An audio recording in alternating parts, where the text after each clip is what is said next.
I'm Rob Caradet. I'm the project manager with the Chiofaro company. I want to thank you, our neighbors, for inviting us here tonight to share with you our vision for the redevelopment of the Harbor Garage. It's a project we're calling the Pinnacle at Central Wharf. We were originally scheduled actually to come talk to you back on March 12th, at the March 12th meeting. Obviously, we've been through a lot since then, but I'm glad to be joining you virtually here tonight. It's our first time here, but it won't be our last time. We'll be back to brief you again as the project proceeds and evolves. I know a number of you may have already heard this presentation or variations of it several times in other forums, but hopefully tonight we'll have the opportunity to have a little bit more of an intimate conversation about your questions, suggestions, or concerns. First of all, thought it would be helpful to say a few words about our overarching vision for the project. We're inspired by the public realm plan that was developed at the outset of the municipal downtown waterfront municipal harbor planning process, where the vision for the Central Wharf area was to become the 21st century, the exemplary 21st century waterfront. So we asked ourselves, how can we use this project to elevate Boston's downtown waterfront to take its place on the short list of the truly great waterfronts globally? And what are the common elements of a truly global waterfront? And they basically boil down to accessibility and activation, climate resiliency, and exceptional design. So over the course of the presentation, I hope to give you a sense of our approach to delivering on all of these elements. So many of you are familiar with the project site, highlighted in yellow, situated south of Milk Street along historic Central Wharf. The existing garage occupies the entirety of the lot, so there is zero open space there today. Immediately to the west of the site is the Rose Kennedy Greenway. Immediately to the east of the site is the Harbor Walk, which is a City of Boston public way. You'll note that the project site doesn't have any actual harbor frontage. Both the water's edge and the water sheet are owned by our neighbors, the New England Aquarium to the northeast and Harbor Towers to the south. So as we set out toward achieving the objectives that I outlined earlier, we're informed by the requirements of the downtown waterfront MHP. The plan was a product of an extraordinarily comprehensive process, inclusive process developed over the course of 5 years, 40+ public meetings. I know a number of folks who are here tonight have participated in that process. And one of the watershed moments of the MHP process came in 2016, when the aquarium introduced its Blue Way vision for access to the harbor. And as we understand it, the Blue Way envisions a transformation of Central Wharf, connecting the Greenway to the water by removing obstacles, reducing congestion, particularly of the vehicular variety. Contemplates using the northern 1/3 of the Harbor Garage site in order to realize it. All of our design work for the last 4 years has really been focused on the goal of seamless integration with this vision, and we'll talk more about that in later slides. And I know that there's some folks from the aquarium here tonight to make a presentation, so maybe we'll hear a little bit more about about the latest on the Blue Way from them as well. At our site, the MHP's design provisions were really driven by some baseline principles. First is that the site is unique and its redevelopment must be exceptional. And that's language directly from the plan. Secondly, the existing use is fundamentally incompatible with the objectives of Chapter 91, and removing the garage is really essential to achieving the transformative impact on the downtown waterfront. And third, through this development, we have the opportunity to create Boston's next great public place, a Blue Way connecting the city to the sea, and the Greenway to the aquarium. So looking at the dimensional requirements in the MHP, there is a requirement for 50% of the site to be dedicated towards open space. The lion's share of that open space concentrated on the northern side in order to enable the Blue Way. There's a 585-foot height limit to the highest occupied floor and a 600-foot limit to the top of the building. 900,000 square foot maximum floor area with 10.5 million cubic feet of volume. There is also a shadow restriction that's built in the MHP. I have another slide on that later, that seeks to restrict additional shadow on sensitive pedestrian areas during the shoulder seasons in the spring and the fall. The Wharf District, where the project site's located, is really an exceptionally mixed-use district. And so we've conceived a mixed-use project that will be activated 7 days a week, all 4 seasons. You see the project program on the right, 2 levels of retail at the base. And when I say retail, I mean retail broadly defined, that's publicly accessible, activating uses, sometimes referred to as FPAs, or facilities of public accommodation in Chapter 91 parlance. Above that, 35,000 square foot office component and 200 residential units on top. Of course, half the site's dedicated to open space. Total square footage of the tower is 865,000 square feet. Sits over a parking garage that is 1,100 spaces. For reference, the existing garage has 1,400 spaces in it. Now, the project itself only requires 298 spaces to service the uses above it. We've included the additional spaces to service demand from the neighborhood, including required parking for the New England Aquarium and the anticipated needs of our neighbors at Harbor Towers and other water-dependent uses. So in addition to the dimensional metrics that I just touched upon, the plan also incorporates a number of what are called offsets and amplifications to ensure that the project not only delivers exceptional design, but also exceptional public benefits. The plan also recognizes the primacy of the aquarium as a cultural and educational destination. So a number of the measures are focused on the protection and promotion of that institution. First, the first offset, which has actually already been funded into escrow in connection with our MEPA environmental notification form filing, is $300,000 toward a signature park and water transportation gateway where the Chart House parking lot currently exists on Long Wharf. There's a requirement for ground level exterior public areas to be elevated for resiliency, enhanced activation standards for open space. As I mentioned, the New England Aquarium has been declared the primary special public destination facility. So as a result, the bulk of our offset obligations, $10 million, are actually earmarked for the design and construction of the aquarium's Blueway vision. Incidentally, that offset is the single largest monetary offset in the decades-old harbor planning program. In addition to that offset, we have an obligation to provide construction period and long-term parking for the aquarium, as well as a financial backstop in the event that there is any revenue loss occasioned by the construction of the project. So as we began planning really at the ground level and worked our way up. So as you'll see, key elements of the tower design itself were conceived with the comfort of the public realm in mind. It's a special site. It sits at the intersection of existing and future great public spaces in the form of the Greenway and the future Blueway. But it also sits at the intersection of the commercial core of the city and our greatest natural resource in the form of the harbor.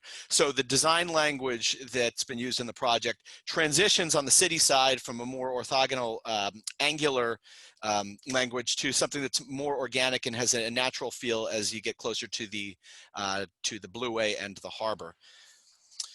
In addition to the MHP, our public realm planning's been guided by the ongoing Climate Ready Boston planning initiative. I'm sure that this group is very familiar with, including the nearly complete study focused on the downtown and North End. Now, the resiliency toolkit for our area contemplates a range of elements, including raising the harbor walk to act as a barrier, as well as softening the shoreline to provide a natural buffer. And that's the preferred solution relative to raising the inland infrastructure as shown on the left. Rather than a single public mega project, the plan contemplates a network of such measures implemented by the many individual landowners in the study area as they make improvements to their respective properties. Now, obviously, a development site like ours provides a key opportunity. You can see this approach in action across the Fort Point Channel, where Martins Park was one of the first links in their district-wide protective plan, and successive private projects built along the channel have been building additional links and will be building additional links as they proceed. On this slide to the left, you see a hint of what we're solving for. That picture's from a 2018 storm, and the site itself wasn't flooded here, but you get a sense of how imminent the threat is even today. So there's really 5 core elements to our approach to resiliency, and they combine elements that are specific to our site with contributions to district-wide protection. So first thing we're doing in compliance with Climate Ready Boston is elevating our site 4 feet, and that's to align with 2070 projections for sea level rise. Also incorporating a suite of building and site-specific protective measures. It's a little bit more about that in slides later in the presentation. Utilizing landscape architecture as a resiliency feature, including softening the shoreline, which we propose to perform on behalf of the neighbors who own that shoreline east of the project.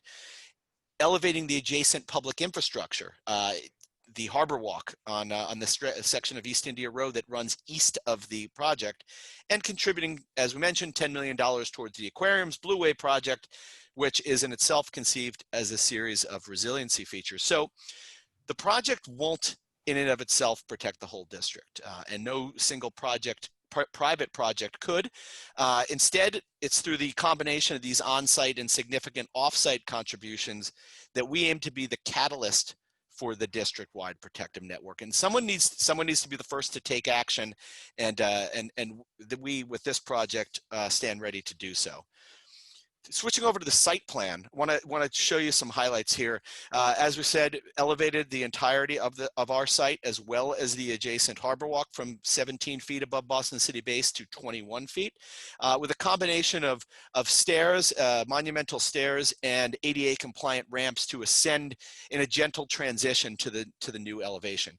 Now, in order to facilitate at-grade entry along Atlantic Avenue and East India Row, that transition is actually achieved within the building, in the office and residential lobbies, and ramps in those spaces. The entirety of this new elevated plaza will be engineered to support the weight of, for instance, food trucks, stages, other significant loads to elevate the site, to activate the site. We think there's opportunities along Central Wharf for public art that doubles as wayfinding and draws people down to the waterfront. Vehicular access has been removed from Central Wharf, and we propose to relocate it to Atlantic Avenue and East India Row, unlocking the potential for an active pedestrian-friendly Blue Way.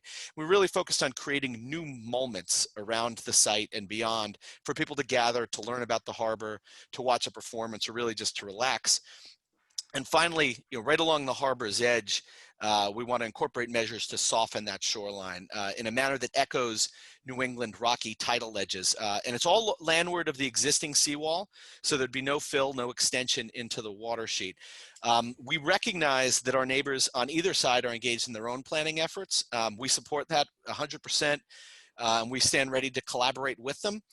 We also recognize that it's important that these be tied together, but the timelines may not precisely line up. So we've designed everything on our site to be for seamless integration with future improvements to the area. So here's a slide showing how the project's improvements could tie into future improvements all around us, including what the aquarium has shared to date regarding its master plan vision. Our project can set the stage with a view towards minimal future disruption, really with the transitions just needing to be accomplished at the northeast and southeast corners. I mean, zooming into the harbor's edge, we see an opportunity here to protect, to entertain, to educate, taking one of the resiliency toolkit measures from Climate Ready Boston and highlighting a range of habitats. We building on the mission of our neighbors at the aquarium, and hopefully, frankly, in partnership and collaboration with them, we see the harbor's edge really as a terrific opportunity to harvest examples from other cities, to educate students and visitors about climate change, healthy oceans, other issues of global import. I want to shift gears to the inside of the ground level. Now, the peach color that you see here, that represents that retail broadly defined, the FPAs, which occupy the vast majority of the first floor. The residential lobby in yellow is positioned towards our residential neighbors at Harbor Towers and Rose Wharf in deference to the existing residential character south of the site. The main entrance to the office component is at the southwest corner of the building, facing back toward the traditional financial district. And this sort of rainbow treatment that you see here in the office lobby is intended to emphasize the fact that it's meant to feel welcoming to the public, evocative of a hospitality type feel. It's not strictly an office lobby. Only the small area behind the elevator turnstiles would be closed to the public. Active uses wrap around 3/4 of the building, but we anticipate that the liveliest uses would be positioned along the north and east faces to activate Central Wharf, the future Blue Way, and the Harbor Walk. Primary retail entrance is also along Central Wharf, providing direct access to the main public elevators to the parking garage. We're focused on creating a building that's high on porosity, where a passerby will feel comfortable both passing through and hanging out in the building. And you can traverse the footprint all the way from the southwest to the northeast corner and vice versa. While we haven't yet identified specific tenants or users for the FPA spaces, we envision a dynamic mix here of retail, of restaurant, of cultural, of experiential spaces that really leverage the already heavy foot traffic that's north of the site. We've already retained Graffito to help us think not only about how we best fill these spaces, but how do we program the public realm generally. In all cases with a focus on the local and an eye toward appealing to a diverse cross-section, not only of visitors and users to the space, but of entrepreneurs, organizations, and operators of those spaces. We're also planning for extensive space inside and outside the building where visitors can come and spend time without having to spend any money. And one of those spaces is what we've called the Grand Stair. What really began as a design challenge to make use of the angled ceiling above the parking garage entrance transformed into an opportunity to provide access within the building, but also serve as a place to meet and collaborate. And it'll invite people up first to an overlook back over the greenway and towards the city, and ultimately up to the second level where, other than the double height office lobby, the entirety of the floor plate is devoted to FPAs. As I alluded to earlier, our vision is for a building that feels permeable, where the activity within and without function is a seamless whole. So we've also taken seriously the mandate. It was big, important part of the harbor planning process to create a place that's active in all 4 seasons. We have a tremendous opportunity here to invite the dynamism that exists on the Greenway and down Central Wharf and link to the harbor. You see a sampling here of the activities that we believe could thrive on Central Wharf and ultimately on the future Blueway. Taking a look at the existing pedestrian circulation, what jumps out is the immense obstacle created by the full block massing of the parking garage. We've already touched upon some of the ways the project can improve the circulation around the area, but I think the 2 biggest takeaways here are the future Blueway connecting the Greenway with the sea, and the diagonal line passing through an activated ground level through a footprint that today is 100% occupied by a parking garage. Here we look at the existing vehicular circulation. The primary garage access for over 1,100 cars is off of Milk Street at the aquarium's front door. The proposed circulation removes all project-related traffic from Central Wharf.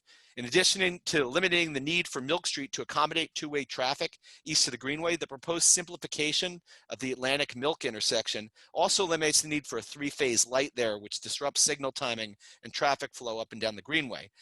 Shown on this slide is the access plan that was submitted with the PNF. So access to and from the loading dock is off of Atlantic. Residential access is to and from East India Row. And general passenger car access to the garage is in off of Atlantic and out onto East India Row to a signalized intersection. Now, I hasten to add, as I did last night, that we continue to study variations on this circulation pattern, and it's very much a work in progress. Now, obviously, on foot or by car aren't the only options for accessing the site. Project will contain secure storage for almost 400 bicycles. And as you well know, in the North End, the site is exceptionally accessible to all forms of transit. Taking you some before and after images, here's the view from the Greenway, no sign of the harbor or the aquarium beyond it. The view down Milk Street along Central Wharf, really about as pedestrian unfriendly a scene as you can imagine, and still no sign of the water. And now instead envision the potential for a Central Wharf where 1,100 vehicles are no longer jockeying for position with people, and that concrete bunker of a garage is replaced by a pedestrian promenade, new plaza lined with active uses, part of a 24/7 community. Here's the existing 4-lane wide parking garage that exists today. Vision replacing that with a lively gathering place, including lower level retail pavilion, massive windows, outdoor seating areas that blur the lines between interior and exterior. In place of this lifeless scene along the existing harbor walk, we envision a reimagined harbor walk, something that could serve as a front porch in a location that has been described as Boston's front door to the world. Again, a harbor view, the existing garage occupying the entirety of the site, replaced by an active harbor walk, a resilient shoreline, a view back to the city that one can really only imagine today. We spent a good deal of time discussing the ground levels of the project. I do want to spend a little bit of time telling you about our thinking on the design of the tower. Here is, again, is a cross section showing the stack, 2 floors of retail, 22 floors of office above that, and 18 floors of residential. Besides architectural interest and sort of rationalizing the interior planning, the stepped form actually has a distinct environmental benefit. Each of those setbacks serves as a windbreak. Now, you may have also noticed that this distinctive architectural feature, what we imagine as an opening of a curtain to reveal the activity within. It's a gesture to welcome the public inside the building. We thought it was important enough to carry that design language to each major building entry so that from all sides, the building is going to be inviting people in. That undulating angled facade is another feature that, while certainly adding architectural interest, also serves an important function. It insulates the building and increases systems efficiency. The combination of those alternating solid panels and the folded nature of the facade also disperses solar glare. Recognize that that's an important consideration for our residential neighbors. And again, much as the building setbacks serve as a vertical windbreak, that folded facade creates small pockets of turbulence that encourage the air to stick to the form and slow horizontal gusts. Wanted to come to show you this slide about the shadow profile. Now, the MHP, as I mentioned earlier, contains a shadow prohibition zone for net new shadow of longer than an hour on Long Wharf. It made for another design challenge, but what it ensured was that the building would taper as it climbs, and therefore that shadow profile will move quickly across the ground plane and not linger in any one place for too long. I'll touch. I want to touch briefly on a few. Rob, we're going to need to wrap up pretty soon. Yeah. These I have 3 more slides. Yep. Just trying to mute. Yeah, that's okay. Go ahead.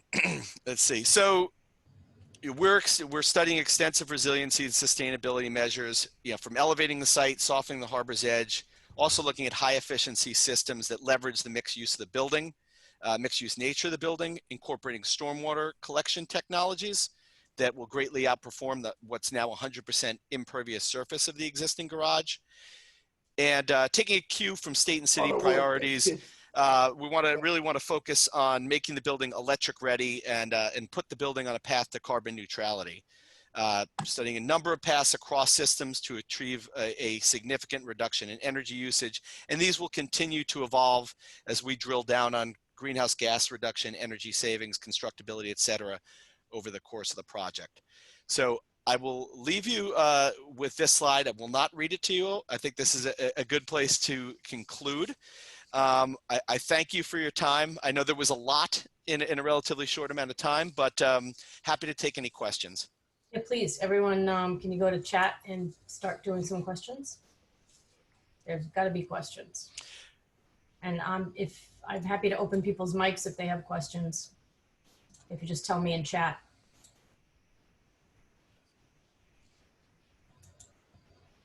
Can everyone see chat?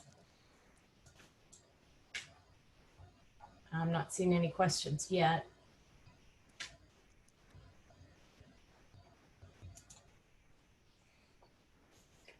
Dave, do you have any questions? I'm trying to unmute you. What's the next step for the project? Sure. So the next step for the project is so there's a couple more public meetings. We have a meeting of our impact advisory group that will be taking place next week, and there will be one more public meeting. Still working on the format for that for the week after. The comment period is scheduled to close on October 2nd. Oh, and I'm sorry, I forgot those are the BPDA meetings. There is a MIPA meeting this coming Monday where there'll be a presentation, basically identical to what you've seen today. And the comment periods for both the state and city processes, or the first phase 1 of these state and city processes, will close on October 2nd. Beyond that, and then we go basically into outreach mode. We receive these comments, we find out what, we really gather people's feedback from telling our story, and we try our best to take what we hear and make the project even, to make the project better. Next question, what's the timeline? Let's see, so the timeline right now, I believe Steve Mitchell, you may have to help me out on this one, but I believe we're... Sure.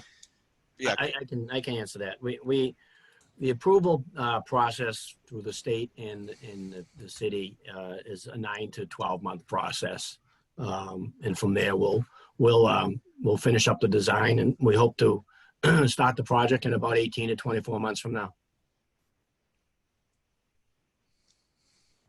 Joanne, you had a question. I do. Your Thank mic's you. open. Thanks, Cheryl, and thanks, Rob. In looking over your presentation, how do you define, as far as the traffic, what does loading access mean? Who is included in that? That would be deliveries going to any of the components of the building. So whether it's the deliveries going to the office, really all of the office component, the retail and the residential, that would be where the dumpsters would be located. That would be where construction access would be. So for instance, for tenant fit out work, where the contractors that are doing work within the building would access the site through there. Mitch, am I missing anything on loading dock? That's about the highlights, right? Yeah. Yeah. Okay. And what does commercial public mean? That's the general access to the garage. So that means users of the tower other than the residential, and the general public, visitors to the aquarium, essentially everyone who's using the garage except for residential users from the on-site residential and parkers from Harbor Towers. Okay, so all of the deliveries, whether it's groceries or office supplies or flower delivery, whatever, all that goes in on the Atlantic Avenue entrance and exits also on Atlantic Avenue. Is that Correct. Correct. Okay. And then in addition to that, the commercial public also enter on Atlantic Avenue, but they exit on East India Row. Yes, Okay. under the formulation that was submitted with the PNF and what we discussed today. Right. So on the entrance, when they pull up to Atlantic Avenue to pull in, is it a setback like at International Place and Rose Wharf, so they're off Atlantic Avenue so people can line up to go into the garage? You want me to answer that, Rob? Yeah, go ahead.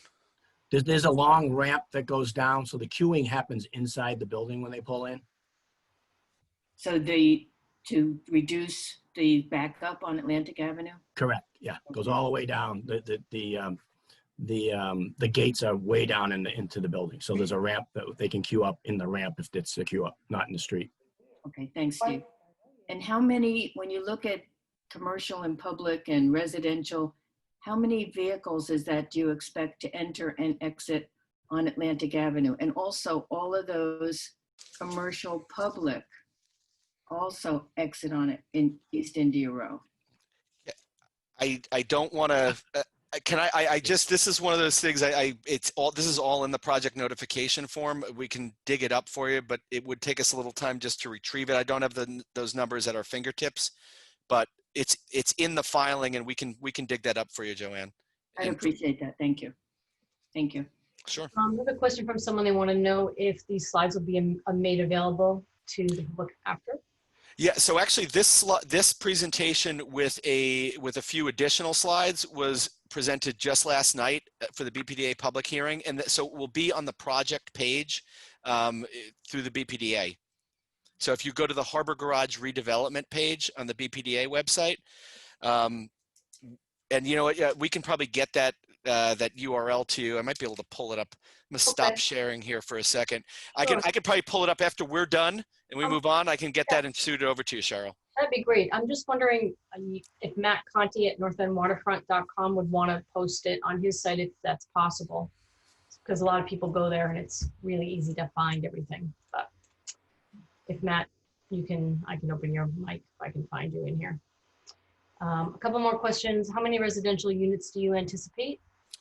200. Okay. 200 units. And incidentally, one thing I didn't mention in my presentation is that we are currently contemplating those as rental and not for sale. Interesting. Okay. Matt Conti said he would post your slides with this story. if you'd like, on North End Waterfront, and it's just so much it's easy to access for everybody. Sure, I'm happy to do that.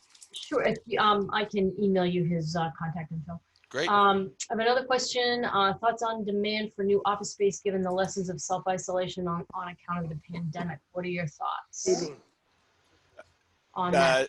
Duna, do you want to speak to that, or do you want me to take that one? I'll take that one, and he can jump in. Essentially what our view, we have the horizon is a little bit longer here, so we're sorry, Rob, I was muted. Oh, okay. I self-muted because I had a dog going crazy downstairs, so I didn't want everybody to have to hear that. You were saying, and which is what my answer was going to be, which is that there is a long horizon. You know, we believe strongly in Boston as a global leader in business, and we believe the market will right itself. And so we think this is a great. It's not great right now, and we think, you know, the foreseeable future for the next. Well, I wish I knew how long. Things will be a little bit rocky, but long term, we think this is a great location for all of the uses that we've already discussed and what we have contemplated in the site. Anybody else have any other questions? No other questions. All right. Well, thank you very much for your time. Thank you, everyone. Appreciate it. And we have the New England Aquarium, Save Boston's Waterfront, up next. Oh, this will be really good. Your mic is open. All of your mics are open. So, and I just opened the mic for Rick and Tom. Rick Musilo from the New England Aquarium and Tom McShane from Save Boston's Waterfront Dewey Square Group. And I'm going to turn it over to you guys. Do you have slides you want to share, or would you like to just speak? We'll just speak, Cheryl, if that's okay. Yeah. Awesome. Well, thanks, Cheryl, and to all the NEWRA members for having us tonight. As Cheryl mentioned, with me tonight is Tom McShane from the Dewey Square Group, as well as our CFO, Eric Kraus. The New England Aquarium is the state's designated Chapter 91 special public destination facility for Central Wharf. This means we have the responsibility of considering how our actions affect our waterfront and how we can continue to steward Central Wharf, Boston's waterfront, and our blue planet. Given these responsibilities, we oppose the current plans for the redevelopment of the Harbor Garage. This is the wrong project at the wrong site and certainly at the wrong time. And it's simply too big a project for such a small and critical waterfront area. When we came out in opposition to this project, our focus was on the significant changes in our understanding of how to successfully manage the impacts of climate change and sea level rise in the time since the municipal harbor plan that paved the way for this project. Those concerns have both solidified and expanded over the past 6 months. The Harbor Garage project fails on 3 important counts: accessibility, inclusivity, and climate resilience. The COVID-19 pandemic has highlighted the critical role public open spaces play in our dense downtown areas.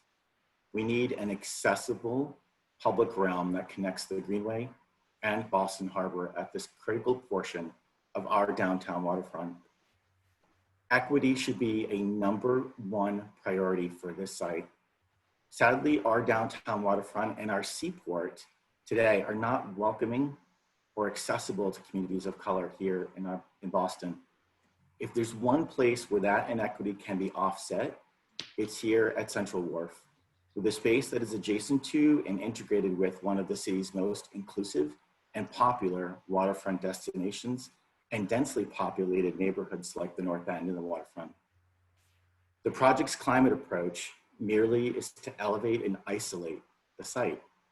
This is not consistent with best practices for resiliency planning and has the potential to harm neighboring properties. As sea levels continue to rise, more thoughtful, integrated planning is needed to prepare the neighborhood for the realities of climate change and continued flooding. The aquarium is not advocating that a garage is our preferred choice for this site. We simply do not believe that in order to replace the garage, we must have a 600-foot tower and the bare minimum in terms of climate resilience and inclusivity. Replacing the garage with an exclusive tower that will permanently harm our public realm experience in this critical location is simply the wrong path forward. So what is the aquarium's vision for this precedent-setting site? A waterfront development that acknowledges climate resiliency cannot wait and supports community-wide solutions to common problems, instead of only protecting private interests. A waterfront development that is accessible and welcoming to all visitors, instead of one that caters only to the elite. And a waterfront development that is thoughtfully planned through an inclusive, transparent, and robust process of community engagement, instead of one that is being needlessly rushed through. Our vision is a waterfront for all. We appreciate that BPDA is preparing to develop design and use guidelines to inform the Article 80 process for this project, which Tom will talk about in a second. We would encourage an immediate pause on this project review until community priorities have been established, the resulting guidelines are in place, and a comprehensive discussion from all interested neighbors and stakeholders is truly possible. Boston can and must do better at this pivotal site in this critical moment, and the aquarium will continue to stand in staunch opposition to this proposed development. I'm going to now turn it over to my colleague, Eric Kraus.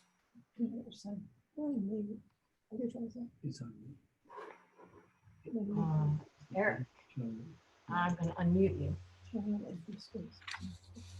Thank you, Cheryl, and NEWRA members for having us tonight. I want to provide a little bit more historical context since I've been involved with the project since I started the aquarium in 2014.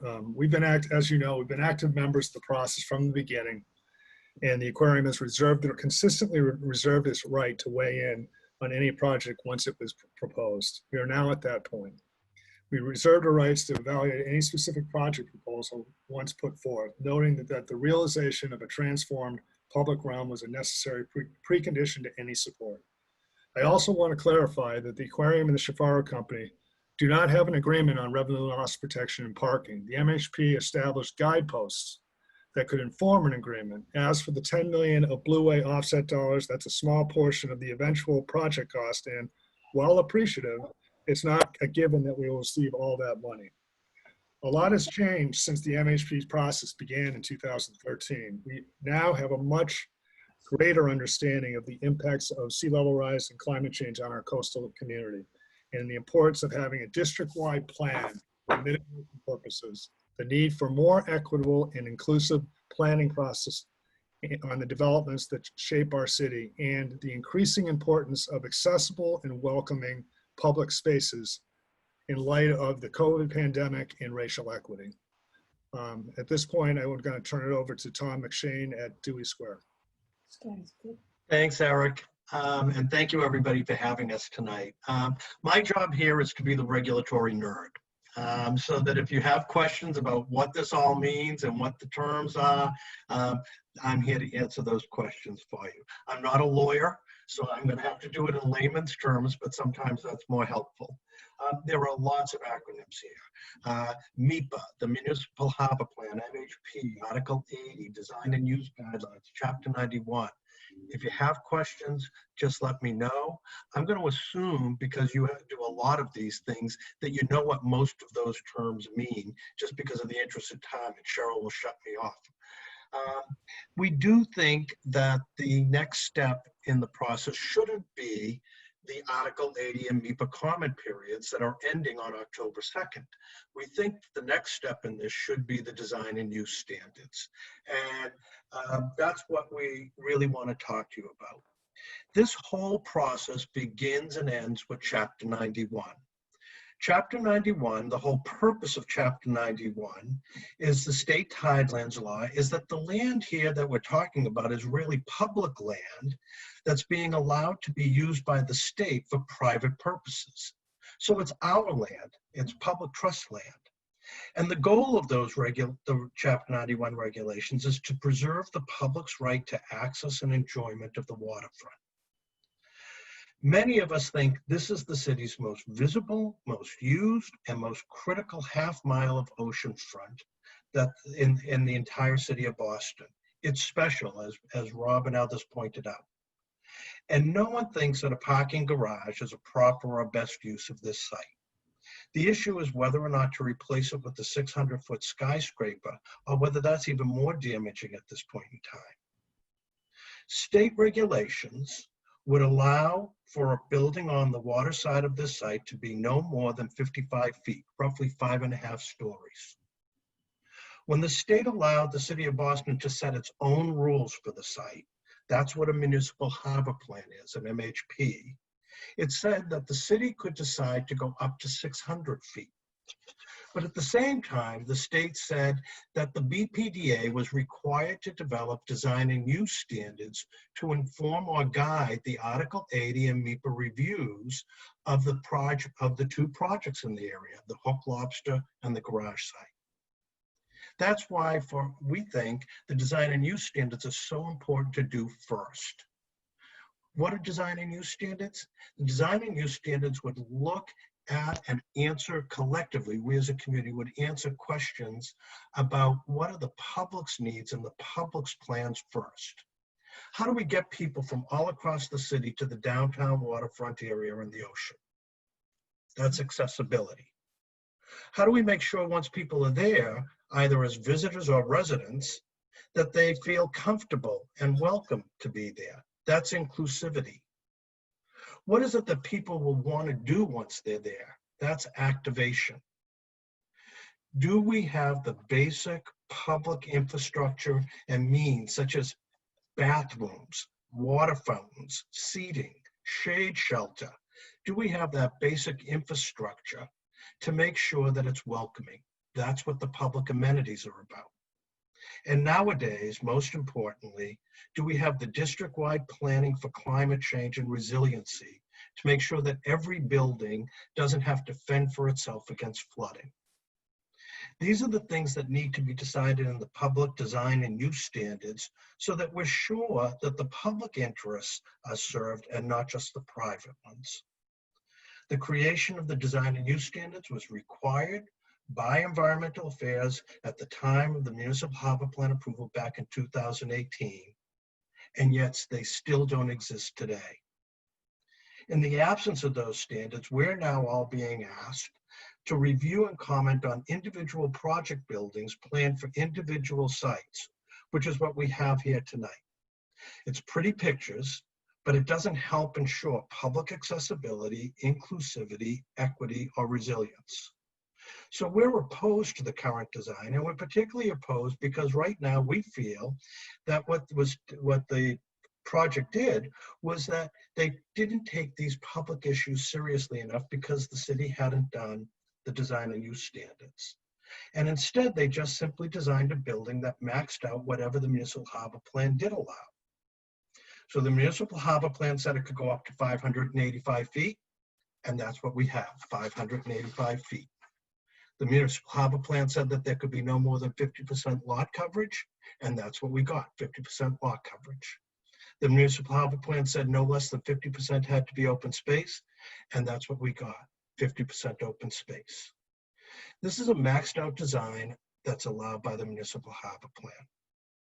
On the public benefit side, besides a plaza that's less than 3% of the project, all the other project benefit designs that are proposed are on other people's land. And we don't know whether or not the Harbor Walk, the Blue Way, the Living Shoreline, or even some of their parking, which is proposed on other people's land, will ever happen. So that the project as currently designed clearly treats the public realm as an afterthought rather than the central core priority that it must be for this site. That public realm must be decided by the community and the design and use standards. We need district-wide approaches to key issues such as climate change, sea level rise, privatization of the waterfront, transportation, protection and enhancement of our access to the waterfront, activation and connection of our public urban gathering spaces, and equity and inclusion issues. And we have the opportunity to do that now and do it right. But this district-wide planning should proceed first. And unfortunately, this proposal and Hook Lobster should be put on hold and then potentially designed to make sure that those community-based standards and needs are met. For the BPDA or EEA to consider a project notification form or a MHP ENF and issue a scope now without those public guidelines in place is literally putting the cart before the horse. And that's what we are asking for now, is that the city and the state do the public guidelines first. Thank you, Tom. Questions? You can do it in chat, or you can chat to me and I will open your mic. Somebody's got to have a question. Victor, your mic is open. Okay. Go ahead. Your mic is open. Victor. I don't have a question, but I'd like to support Tom's position by reading directly from the Secretary's certificate regarding the design and use standards. I think it would be helpful to have this on the table. It says on page 53, the BPDA shall develop the design and use standards for the entire downtown planning area to coincide with and inform the MHPA and Article 80 processes for the proposed projects at the Harbor Garage site and the Hook Wharf site, whichever process is initiated first. That, I read that to say before the projects are initiated, the design and use standards should be drafted to inform those projects. And that hasn't happened, and it should have happened. And I agree with Tom that the project should be halted until that requirement of the Secretary is complied with. Thank you. We've got a couple of questions on that now. Why hasn't the district-wide standards been developed, and when will they be put forward? Tom? We don't know, because as I said, this was required back in 2018. The BPDA board did vote back in February to hire a consultant to start the process. The BPDA did let out a contract about a week ago, and responses from consultants who will work with the BTA to start that process, but it's supposed to be a public process with all of the community. But that process, those bid are due back on October 2nd. I think it is coincidentally the day that all our comments are due. So yeah, I was going to say that's comment day. Another question about design and use. It certainly sounds like the design and use standard should exist before anything gets approved. What are the next steps to attempt to make that happen? Well, unfortunately, and I think that Rob went through the next steps right now, because the project proponent has filed the PNF with the BPDA and they filed their ENF with MHPA. At this point in time, unfortunately, the steps have nothing to do with the design and use. Last night was the BPDA public hearing. The MHPA public hearing is on Monday night, and comments to both the BPDA and MHPA are due on October 2nd. And then the secretary will issue her scope on state issues, and the BPDA will issue their scope on city issues. And unfortunately, the review process is proceeding by the city and the state right now with no design and use standards in place. So we have no idea how those things will get synced up. Any other? And that's why we felt it was important to make sure that we let you know, and for people to let the BPDA and the secretary know in their comments, hey, we need these standards before we can give you coherent comments on the project design. Any questions, follow up on that? On the design and use? It's a very quiet group tonight. I hope I didn't put everyone to sleep.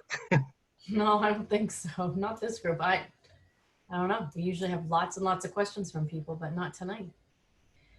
All right. Well, next up is Dave Kubiak, who is going to talk about a NEWRA comment letter. And Dave has written an excellent letter, and it talks about design use, it talks about MHP, it talks about all of that. And I'm going to turn this meeting over to Dave right now. I have Dave, a question, Cheryl. yes. Before you get into that, do you want us to leave at this point? No, nobody needs to leave. We have an open meeting. Okay, thank you. Transparency. Yeah. Oh, Okay. am I on? No, we do have a question. Hold on one second. Do you want me to open your mic? I'm opening your mic. It is, oh, there you go. From Don Chiofaro. I just opened it.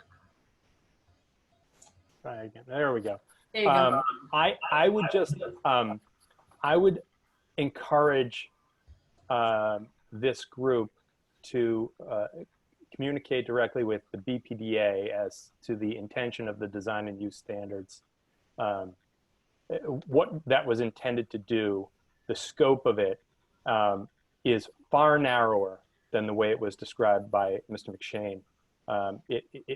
You know, we had a 4.5 year long period where we went through the Chapter 91 process to create the municipal harbor plan, and we also went through about a year-long process to develop the district-wide resiliency plan, which is forthcoming.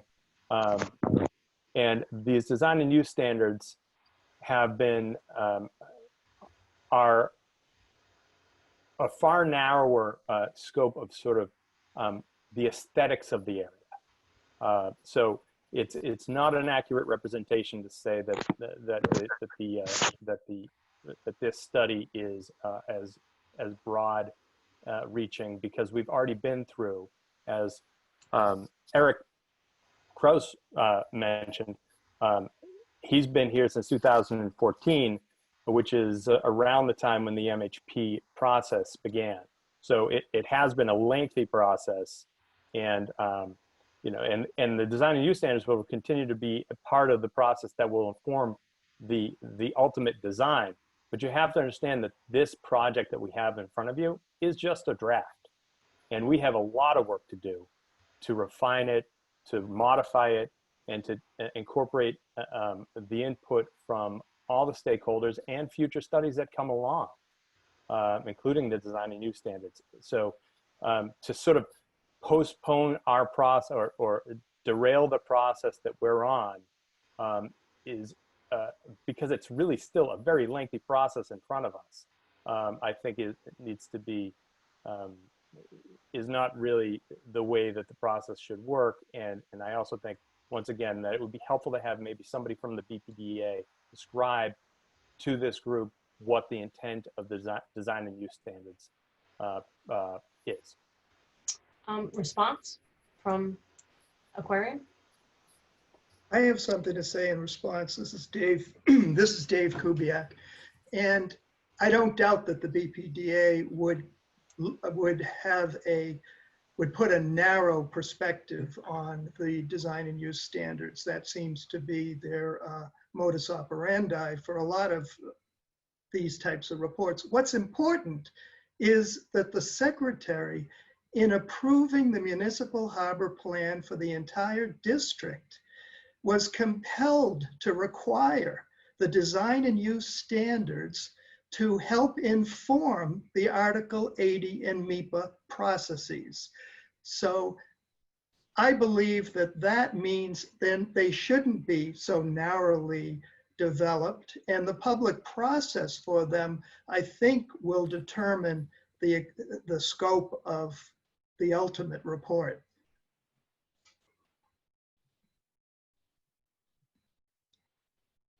On mute. Eric, Tom, Rick? No, are we good? I mean, I think it's the secretary's requirement, as Dave said. Okay. All right. In the chat, there is a place, Paul put up a link where you can put comments. So look into the chat right now. It's up there. Thank you, everyone. And I'm going to turn this over to Dave Kubiak, who's going to talk about the NEWRA comment letter. Dave. Hi. I am not I don't have the expertise as many of you in the audience do tonight about the project, about the MHP process. I wish Cheryl hadn't said that I wrote the letter. And so I welcome. It's only a draft. So I welcome corrections to what I might have to say. I welcome additional information. I welcome clarification, comments, and all of that after my presentation. Those are really important. A little bit of background. I believe this project was proposed, or a similar project was proposed at least 10 years ago. And back then, and it was 2 towers, very high, close to 600 feet, I believe. Back then, 2 things stopped the project from moving forward.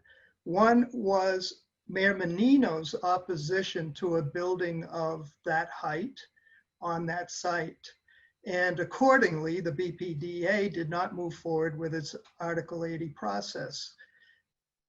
The other was that the Secretary of I believe an ENF was filed back then, and the Secretary of Environmental Affairs determined that the MHP process could not go forward unless and until a municipal harbor plan renewal was prepared and approved. Then in, I believe it was 2013, the Walsh administration took over City Hall, and apparently both Mayor Walsh and the BPDA support the 600-foot tower at this site. So the BPDA moved forward then with the municipal harbor planning process. That process culminated in an approval in part, and those are the Secretary's words, Secretary of Energy and Environmental Affairs at the state, approval in part for the municipal harbor plan proposed by the BPDA. And I will be referencing that quite a bit in the letter. Now, the project is going through both the Article 80 process managed by the BPDA and the MHP process managed by the MHP Office in Energy and Environmental Affairs. Both very, very important processes. Used to be that those processes were conducted simultaneously. Now they're conducted by the city separately, and therefore we have separate reports to read, separate deadlines for submitting comments, and so forth. So I believe that brings us up to today. The draft letter I'm about to read does not support or oppose the project. It does not criticize the project.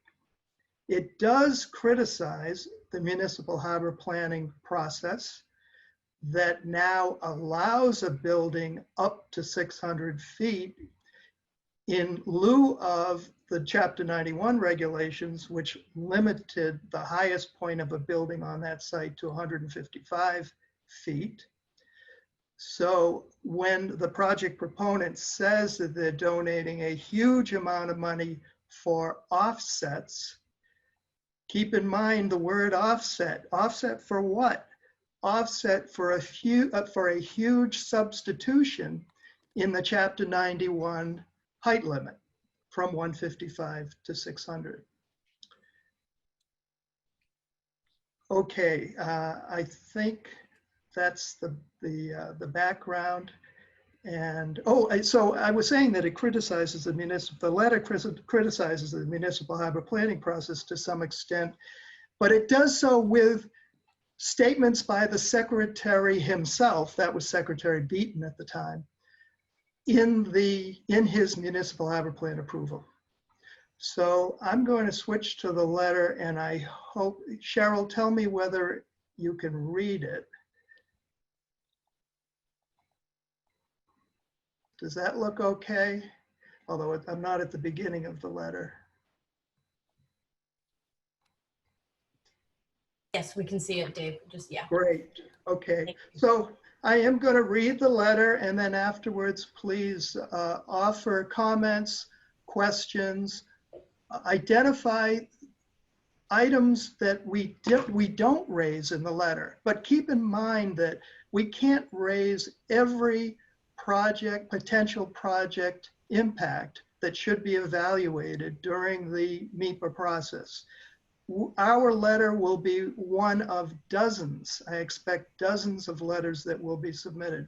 The letter doesn't address, for instance, traffic issues, transportation issues. It doesn't address climate mitigation. It does discuss climate resiliency, climate adaptation, but not climate mitigation.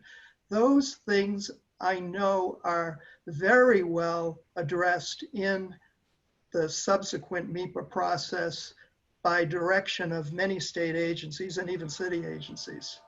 Well, one thing I forgot to say is that the environmental notification form that has commenced the MHP process and the current public comment period will result in the issuance of a scope for a draft environmental impact report. The proponent will have to prepare that report, and I believe ultimately we'll also have to prepare a final environmental impact report. So as Don Chiofaro stated, this is going to be a long process just through the Article 80 and MHP processes. So I'll, now take a look at the address here. If anyone, everyone should submit comments to MHP about the project to this address. I'm not even going to try to pronounce her last name, but take down this address and always include the EEA number 16247. You can send a letter, or you can send an email, or you can attach a letter to an email, and those should go to Alexander Strisky in the MHP office. Finally, I'll read the letter. The North End Waterfront Residents Association appreciates this opportunity to submit comments on the environmental notification form for the Pinnacle at Central Wharf, the project, and to provide input to the MHP process and scoping for this project. Most important is the scoping. NEWRA is a membership organization of North End Waterfront residents that regularly provides community input to city and state public review processes and decision-making that can affect the quality of residential life in our community. NEWRA has a keen interest in the project for several reasons. As an abutting neighborhood, our residents are regular users of the downtown waterfront district's public amenities and accommodations, including but not limited to public parks, cultural, recreational, and water-based resources, and the harbor walk. And we share a harbor front that is critically important to the residents of the district and our neighborhood. We also shared with the district, that's the downtown waterfront district, one municipal harbor plan that was approved by the secretary in 1991 called the Harbor Park Plan, as well as the types of development, mostly private development, that have been constructed or proposed since that time. We therefore take careful note of the changes that have been approved in the new downtown waterfront district municipal harbor plan approved by the secretary with conditions in 2018, and the projects that may be approved in accordance with that new plan. While we support generally redevelopment of the harbor garage, we have the following comments and concerns. Public process lacks required MHP design and use standards. The MHP was approved as a whole. All of the various pieces, including private developments, public amenities, and offsets for approved substitutions to the Chapter 91 regulations. No one piece should move forward without an understanding and an assurance of the whole, and each piece should inform the designs and uses of the others. In the 2018 decision approving, in part, the Boston Planning and Development Agency's MHP, the Secretary states on page 53, and I believe Victor stated this.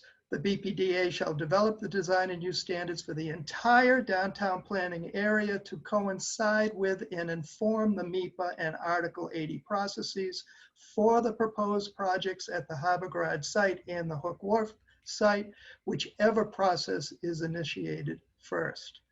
The MHPA process for the Harbor Garage site has commenced with issuance of the ENF, and we understand that the MHPA office is scheduled to issue a scope for the draft environmental impact report on October 9, 2020, though the BPDA has not developed design and use standards. We question why the MHPA office is allowing the MHPA process to move forward, contrary to the Secretary's MHP requirement. The absence of the standards already compromises public review of the ENF and input to the scope of the DEIR. The BPDA only recently, August 2020, issued a request for proposals to develop the design and use standards. The RFP calls for completing the standards 6 months following the execution of a contract. 6 months puts a serious restriction on the public process for development of standards for the many MHP pieces that need to be implemented on many individual public and private parcels. In the meantime, the MHPA process for the project may move forward.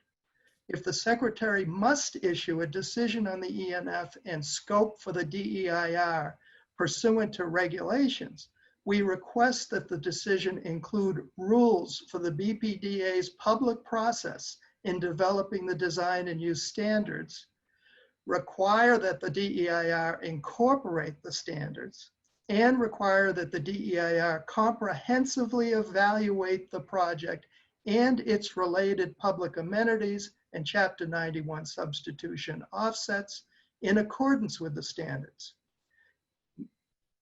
MHPA and Article 80 reviews should correct MHP process inadequacies. Environmental review under MHPA is always critically important, but even more so with redevelopment of the Harbor Garage.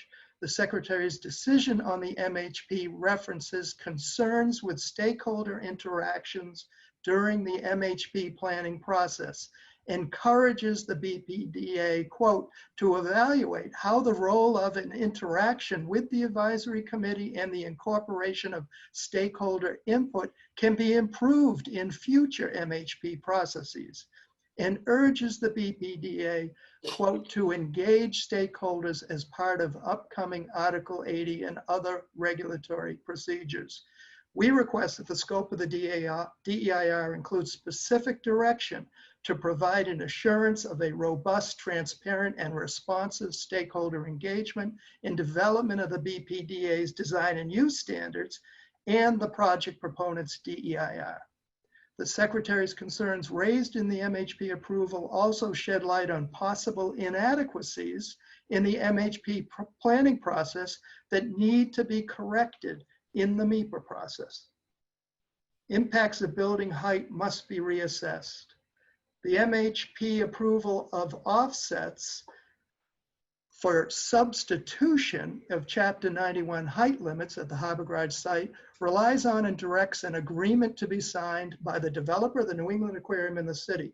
We understand that the aquarium has serious objections to the project, and we believe such objections put into question whether the height substitution is appropriate and will be adequately offset to mitigate impacts. The project height at 600 feet compared to the Chapter 91 limit of up to 155 feet on the site is hundreds of feet higher than any other building in the district. While the BPDA's MHP and the Secretary's MHP approval cited nearby buildings of similar height in deeming 600 feet as appropriate, none was located on tidelands. The highest buildings in the downtown waterfront district, Harbor Towers, are 200 feet shorter, and they were constructed at a different time in a different environment with different societal needs.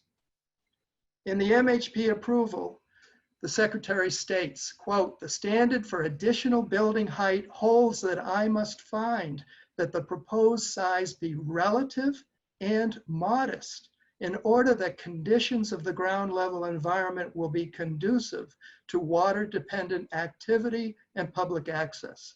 The potential for building height to have adverse impacts on the public realm and public realm experience is evident in the MHP approval, where the secretary, while allowing 600 feet at the Harbor Garage site and 305 feet at Hook Wharf, greatly restricts the increase in height of any other building in the district, expressly to avoid impacts to the public realm and experience.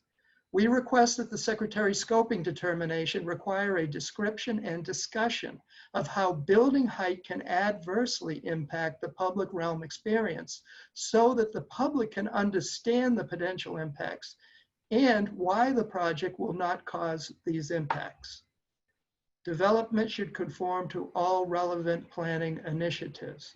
The introduction to the MHP approval states, quote, the MHP builds on prior planning initiatives that cover the area, including the Harbor Park Plan 1991, the Inner Harbor Passenger Water Transportation Plan, the 4-Point Channel Watershed Activation Plan, the City of Boston Open Space Plan, the Greenway District Planning Study Use and Development Guidelines, and Overlay District Zoning Code, and the ongoing work under the Climate Ready Boston Initiative. We request that the DEIR include a thorough review of these prior plans and any other related plans, such as plans to connect North and South stations, insofar as they relate to development within the MHP district, and also include explanation of the project's conformance with these plans. Development in the district should achieve equity. We first had the word should support equity, then should promote equity, but I think achieve is the right word. A key initiative and goal of the 1991 Harbor Park Plan for the downtown waterfront district and the North End waterfront was inclusivity, specifically that the waterfront should not be privatized in a manner that would foreclose or limit opportunities for those not wealthy enough to enjoy access and ownership. Since 1991, uses and developments along the North End waterfront have not achieved this goal. High-priced private housing, offices, and hotels abound. The North End Harbor Walk and public spaces in development parcels do not adequately promote public use. And the city has not moved forward with affordable housing it designated for Sergeant's Wharf in the Harbor Park Plan. The DEIR should explain with details how the project will grow economic and environmental equity, in part by providing for and encouraging diversity in access, enjoyment, and ownership for people of all economic levels and races. Everyone paid for the expensive public works projects, including the Boston Harbor Cleanup, the Central Artery Tunnel, and the Rose Fitzgerald Kennedy Greenway, that have provided access to and enjoyment of the waterfront, the harbor's edge, and water-based uses, and have stimulated waterfront development. Development must not compromise the public realm experience. The project as proposed in the ENF will transform the downtown waterfront with a tower rising hundreds of feet higher than any other on tidelands, and a large increase in private uses, including offices and housing. The project will expand privatization of the downtown waterfront vertically. While existing mixed uses support a 24-hour full-year human presence and enjoyment, the DEIR should explain how the project will affect the numerical balance of uses, increase public presence and activity, a BPDA goal for the project, and provide enough public accommodations to support the additional private and public users. The DEIR should also explain the appropriateness of citing a significant increase in private uses in an area predominantly meant and used for public enjoyment and accommodation. The DEIR should explain why the project, non-water dependent, is an appropriate use in this waterfront area that is predominated to great city and state benefit by public open space, public accommodations, and water-based uses. In the MHP, the Secretary states, quote, through the MEPA review process, project proponents will be required to evaluate alternatives, assess environmental impacts associated with proposed projects, and demonstrate how potential impacts are to be avoided, minimized, and mitigated. The alternative section of the DEIR, there always has to be a section of the DEIR that evaluates alternatives to the project. The alternative section of the DEIR for the project takes on greater significance given the project location on tidelands and surrounding public realm and waterfront environment. The scope of the DEIR should require consideration not only of project size alternatives, height and footprint, but also of the project's proposed uses. Proposed is primarily private and non-water dependent compared to alternatives that may have a greater public benefit. We question whether the project is the best use or even an appropriate use of tidelands at this location. Also, if the primary benefit of the project to the city is to remove the obstructive harbor garage and open public view and access to the harbor, why can't the city manage and negotiate a property swap that would allow the developer to remove the harbor garage? The developer is in fact the owner of the harbor garage, and develop a profitable project on a parcel where public benefits can be maximized and public realm impacts would be minimized, and allow a different development on the garage site more in keeping with existing uses. The project will result in a, quote, drastic parking reduction, according to the project team during a BPDA public meeting held on September 9th, last night. The DEIR should identify the current number and allocation of parking spaces to various private and public uses and the proposed number and allocation of spaces in the project. The DEIR should describe the current level of use of the public spaces and how public parking needs, especially public parking associated with waterfront and water-based uses, will be otherwise accommodated if the number of public spaces will be drastically reduced. The DEIR should also explain how bicycle stands will effectively reduce auto parking demand and need at this site.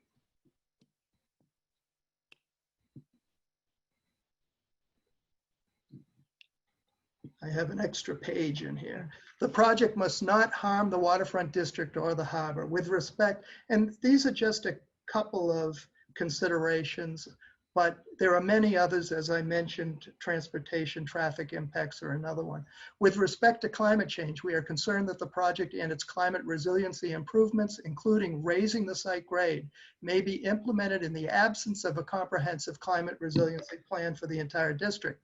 The DEIR should explain how the project's climate resiliency improvements conform to improvements that will be made on other project and public parcels in the district, and also explain how the project's improvements will not worsen climate-related impacts, even temporarily, to other district parcels.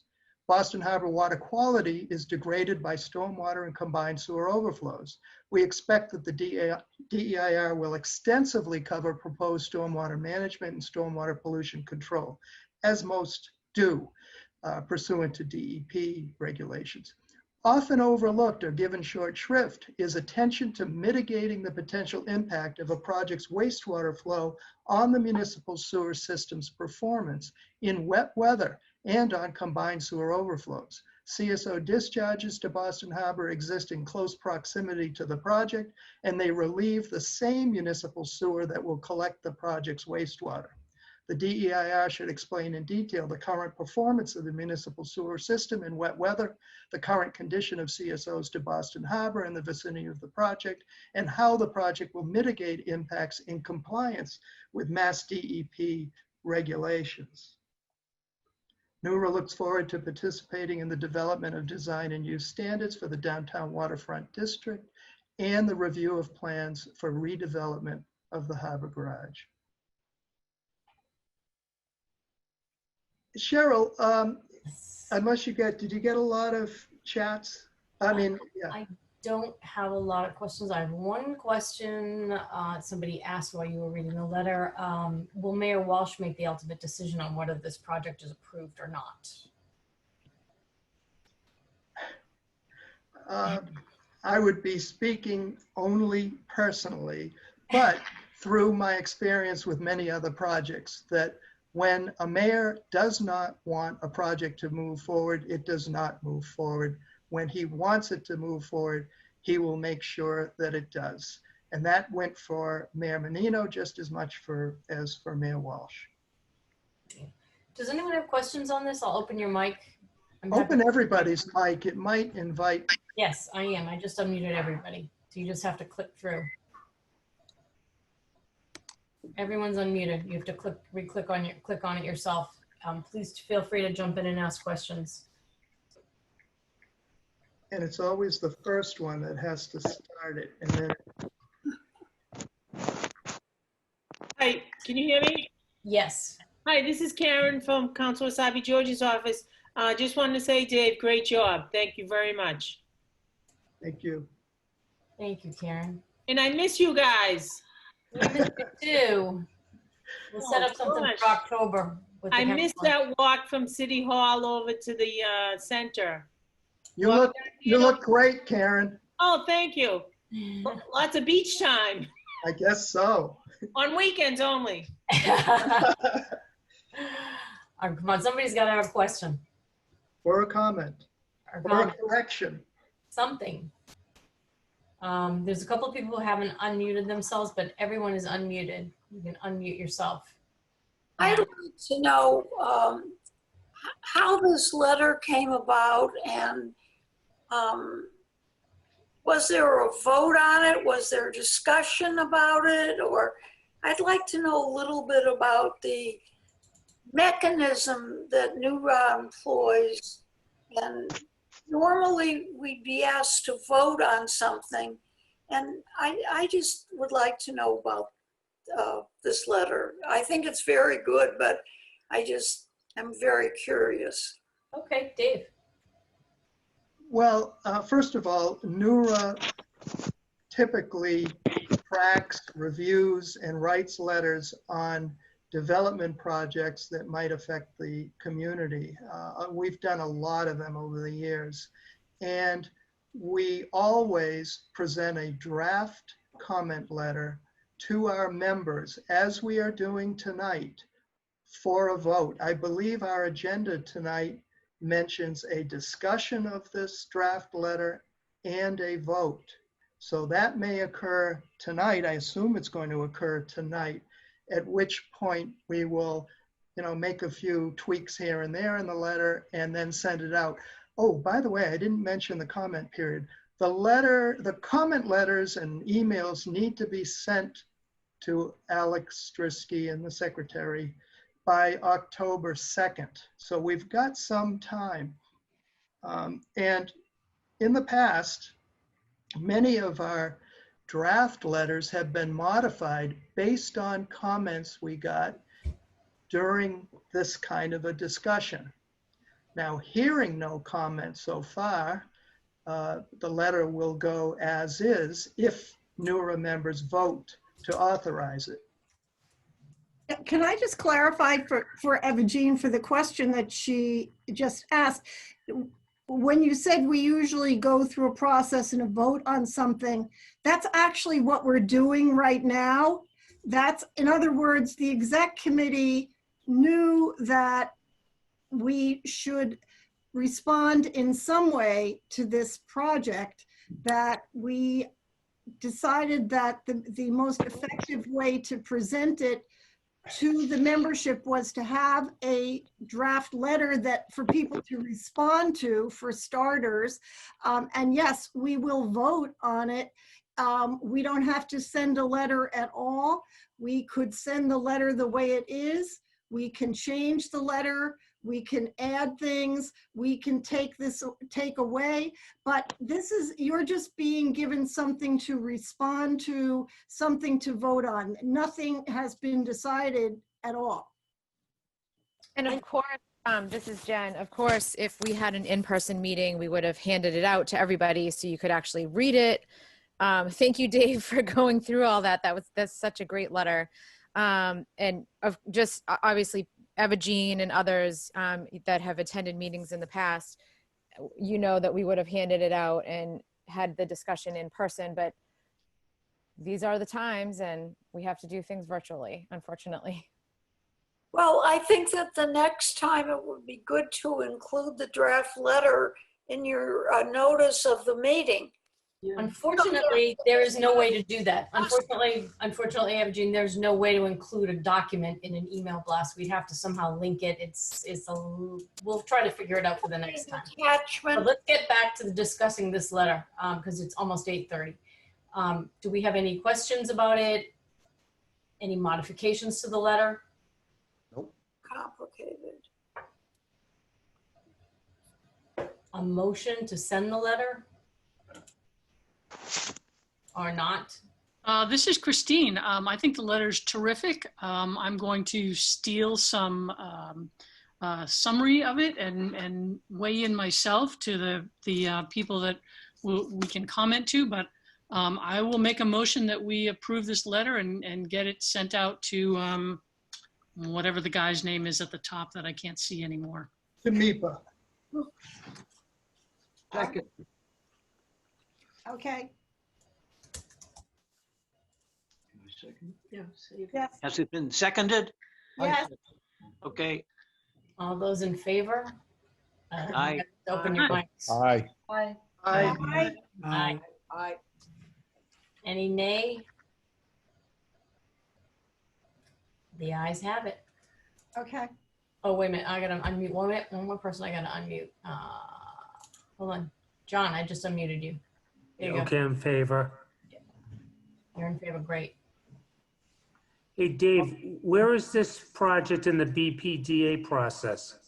Oh, that's a good question. Just like an environmental notification form that was filed by the developer for the MHP process, the developer also filed a project notification form, a PNF, with the BPDA to commence the Article 80 process. And that was put on hold. That was going gangbusters last spring until COVID. And then it was put on hold. Finally, the BPDA resumed the process with a public meeting last night. I do not know, someone else I'm sure knows when public comments the deadline for public comments on the PNF to the BPDA. Can someone? I can speak to that. This is Rob. It's the same day. It's October 2nd. Okay. Yes, it's the same day. Then NEWRA, if we submit a comment letter to the BPDA, it probably will be this same letter. See, one of the problems with these timeframes is, we meet once a month. And in this case, we're meeting well before the deadline for comments, but our next meeting is after that deadline. Thank you. Anyone else? This is Eileen Jacobs. I feel that this length of a letter, even if there was a problem being sent out, having it sent out, is just too long for us to absorb and say that we, at least in my case, I fully support. So I'm going to have to vote nay. Thank you. Thank you.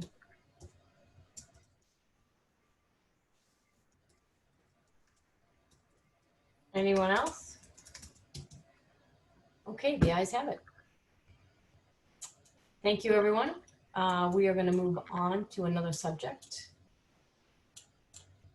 The daily catch. Everybody's mic is open.